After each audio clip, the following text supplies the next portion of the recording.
بسم اللہ الرحمن الرحیم وَنُنَزِّلُ مِنَ الْقُرْآنِ مَا هُوَ شِفَاءٌ وَرَحْمَةٌ لِّلْمُؤْمِنِينَ وَلَا يَزِيدُ الظَّالِمِينَ إِلَّا خَسَارًا صدق اللہ مولانا العظیم وصدق رسولہ النبی الکریم الامین ونحن علی ذلک لمن الشاہدین والشاکرین والحمد للہ رب العالمین الصلاة والسلام علیک یا سیدی یا رسول اللہ وعلی آلک واصحابک یا سیدی یا حبیب اللہ الصلاة والسلام علیک یا سیدی یا رحمت للعالمین وعلی آلک واصحابک یا سیدی یا شفیع المذنبین۔ اللہ تعالیٰ اس بچے کو بھی برکتیں عطا فرمائے جس نے قرآن کریم یا حفظ کیا، ان کے والد صاحب کو بھی اللہ کریم برکتیں عطا فرمائے، والدہ کو برکتیں عطا فرمائے۔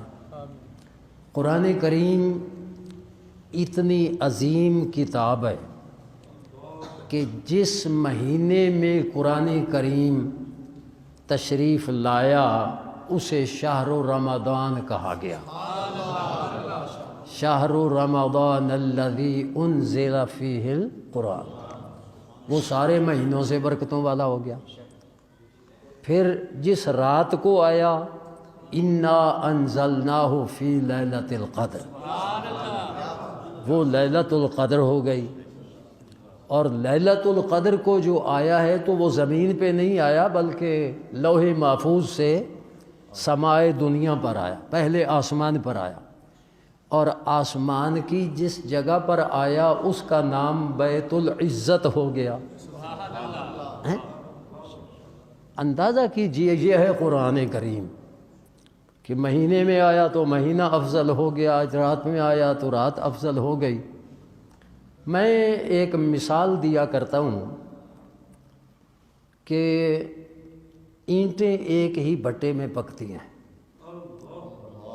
اینٹیں ایک ہی بھٹے میں پکتی ہیں، ان میں سے کوئی اینٹ چلی جاتی ہے مسجد کی طرف، کوئی اینٹ چلی جاتی ہے باتھ روم کی طرف، ایسے ہی ہے۔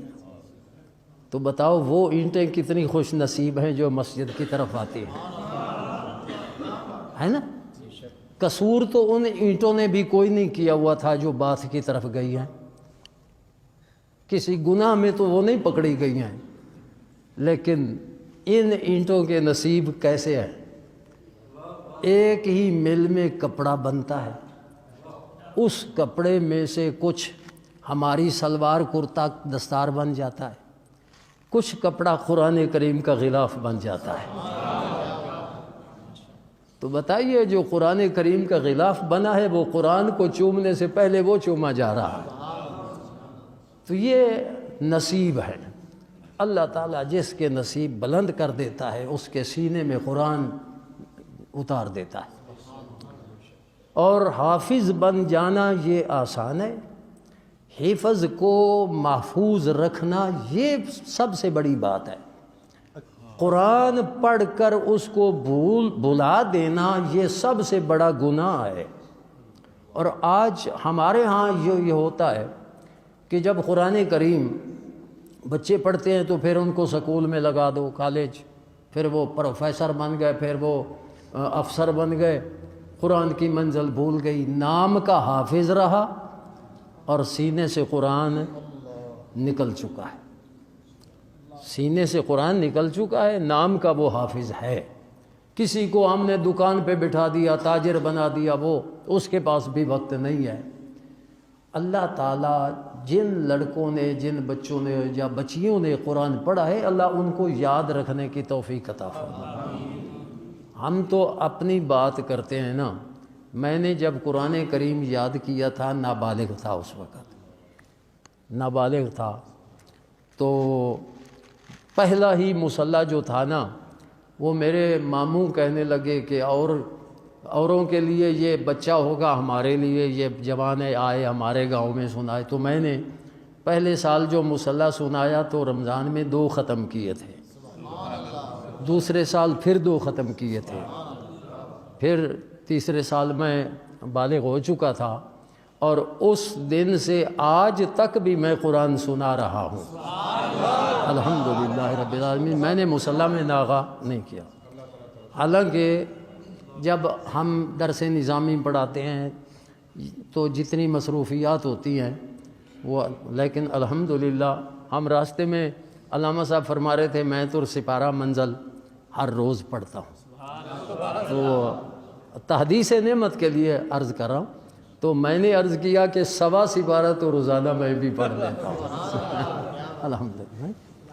تو یہ دیکھیے جو حافظ بنے اور عمل صالح بھی کرے تو رسول اللہ علیہ الصلوۃ والسلام فرماتے ہیں کہ البسا والداہ تاجا یوم القیامہ، قیامت کے دن اس کے ماں باپ کو تاج پہنایا جائے گا جس تاج کی روشنی سورج کی روشنی سے زیادہ خوبصورت ہوگی، احسن من ضوء الشمس، وہ سورج کی روشنی سے زیادہ خوبصورت ہوگی۔ تو جب اس کے ماں باپ کو یہ انعام دیا جا رہا ہے تو وہ حافظ کو کتنا بڑا انعام ہوگا، وہ کتنا اپنے خاندان کے ان لوگوں کے لیے سفارشی ہوگا جن کے لیے سزا واجب ہو چکی ہوگی۔ لیکن ایک فرق میں تھوڑا سا بتا کر پھر علامہ صاحب کہ ویسے میں گستاخی کر رہا ہوں، یہ بڑے عالم ہیں، میں تو ان کا خادم ہوں، تو یاد رکھیے کہ ہر قرآن پڑھنے والے کو بھول نہ جائیں۔ ایک چور ہو نا تو اس سے نفرت ہر آدمی کرتا ہے کہ چور ہے، ایک ڈاکو ہو تو وہ پہچانا جاتا ہے کہ یہ ڈاکو ہے، ہر آدمی نفرت کرتا ہے۔ ایک فاسق فاجر اعلانیہ گناہ کرنے والا ہو، ہر آدمی پہچانتا ہے کہ یار یہ فاسق فاجر ہے، گناہ گار ہے۔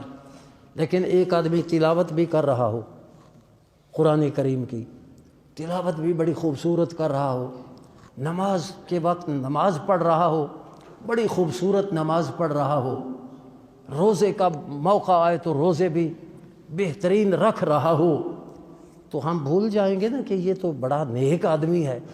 رسول پاک علیہ السلام نے فرمایا کہ ایک وقت آئے گا کچھ لوگ قرآن بھی پڑھیں گے لیکن وہ قرآن ان کے حلق سے نیچے نہیں اترے گا، وہ نماز پڑھیں گے، تم اپنی نماز کو ان کی نماز کے سامنے حقیر جانو گے، روزے رکھیں گے، تم اپنے روزوں کو ان کے روزوں کے سامنے حقیر جانو گے، لیکن بھول نہ جانا وہ خطرناک اتنے ہوں گے کہ یمرقون من الدین کما یمرق السهم من الرمیہ، وہ دین سے اس طرح نکلے ہوئے ہوں گے جیسے تیر شکار میں سے تیزی سے پار ہو جاتا ہے۔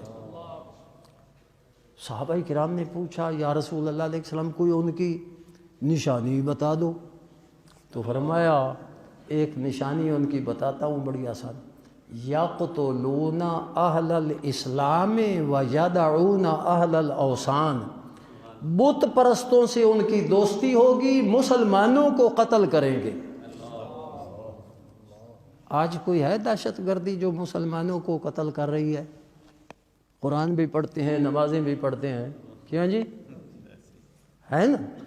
تو قرآن ان مکہ مکرمہ میں نا حرم شریف میں بیٹھے ہوئے میرے ساتھ کچھ جنوبی پنجاب کے آدمی بیٹھے تھے، وہ آپس میں باتیں کرنے لگے، ایک اور اوپر سے آیا، وہ ان کو تبلیغی جماعت کی بڑی فضیلتیں بیان کرنے لگا کہ وہ تو نبیوں کا کام کر رہے ہیں، وہ تو ایسے، نہ وہ میرے واقف تھے نہ وہ واقف تھا، تو لیکن وہ گرائی تھے ایک دوسرے کے۔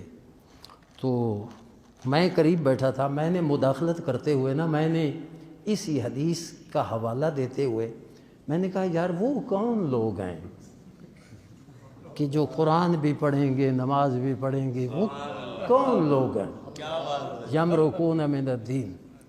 تو وہ آدمی جو تبلیغی جماعت کی کر رہا تھا نا فضیلتیں بیان، وہ کہتا رہا ہمیں کیا ضرورت ہے، وہ کون ہے، ہم اللہ کی باتیں کریں، ہم اللہ کی عبادت کریں، ہمیں اس کو تلاش کر دیں کہ کیا ضرورت ہے۔ میں نے کہا اللہ کے بندے، حضور علیہ الصلوۃ والسلام نے آج سے 1400 سال یا 1450 سال پہلے اس خطرناک گروہ کا ہمیں بتایا، اور اس لیے بتایا کہ میرے امتی قیامت تک ان سے بچتے رہیں۔ حضور علیہ السلام نے اس لیے بیان فرمایا کہ میرے امتی ان کے شر سے، اور ان کے شر سے بچنے سے پہلے پہچاننا ہوگا تو بچیں گے۔ آپ کہتے ہیں پہچاننے کی کیا ضرورت ہے؟ وہ ان اپنے ساتھیوں کی طرف مخاطب ہو کے کہنے لگا اچھا میں نا وہ ایک کام کرنا تھا، مجھے یاد آ گیا، میں جاتا ہوں۔ پھر وہ جو لوگ تھے نا وہ سمجھ گئے، آخر انسان کو عقل تو، وہ سنی تھے اور وہ ان کو دیوبندی جماعت کی، تبلیغی جماعت کی فضیلتیں بیان کرا۔ وہ مجھے کہنے لگے، شکل سے تو پہچانا جاتا ہے، وہ کہنے لگے مولوی صاحبہ اللہ تیرا بھلا کرے، انہیں ساڑی جان نہیں سی چھڑنی، پتہ نہیں تو کی کیتا ہے دینا۔